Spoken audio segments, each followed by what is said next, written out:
Today we are talking about a basic verb form, the infinitive. And while you might already know what an infinitive is in Italian, verbs that end in are, ere, ire, but are not conjugated, you might not know that we can use the infinitive on its own in a sentence. And we're going to learn that together today. Iniziamo!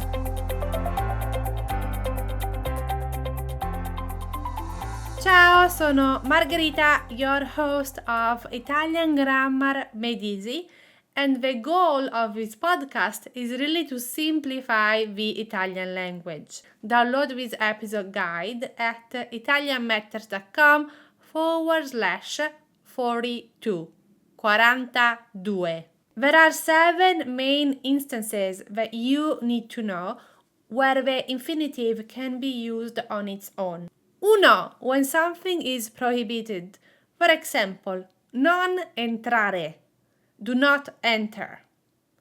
2. For an order. For example, if you are on a train and it's the last stop, you might hear scendere, scendere, meaning go down, get out, go down from the train. Scendere, scendere.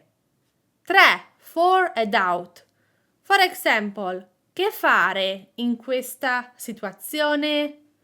What to do in this situation? So we have the verb fare, an infinitive, ending in are, not conjugated. And note here that with the infinitives, we are not specifying the subject or the time of the action. 4. When functioning as a noun. For example, leggere è rilassante. In English, reading is relaxing. Here the infinitive functions as a noun, as the subject of a sentence, followed by the verb è. 5, which is probably the most common one after modal verbs.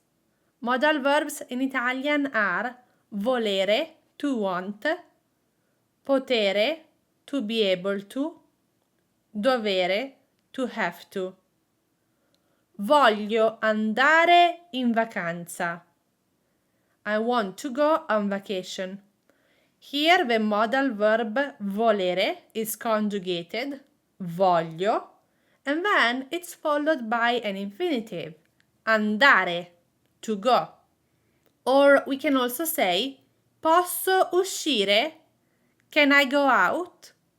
Posso is conjugated and it's followed by an infinitive, uscire. Remember infinitives end in are, ere, or ire. Other than modal verbs, there are also other verbs in Italian that can be followed by an infinitive. And those are sapere, to know, desiderare, to desire, osare, to venture, solere, to have the habit of. And this verb is mostly used in written language. The 6th instance where we can use an infinitive in a sentence is with prepositions. So we have the preposition and then the infinitive. For example, abbiamo finito i compiti da consegnare lunedì. We finished the homework to be turned in on Monday. Da consegnare. Or vado a fare ginnastica. I'm going to exercise. Vado is conjugated, it's another verb here. Then we have the preposition a and then the infinitive fare. Sto per andare a letto. I'm about to go to bed. Per andare, preposition plus infinitive. The last instance where we can find an infinitive in a sentence is with specific adverbs. For example, senza, without. Dopo, after. Prima di, before. For example, we can say prima di pranzare chiamo la mamma. Before having lunch, I'll call my mom. Or mangiamo senza fare rumore. We are eating without making any noise. Usciamo senza avere pulito. We are going out without having cleaned. Benissimo, quindi oggi abbiamo visto 7 casi sull'utilizzo dell'infinito in italiano.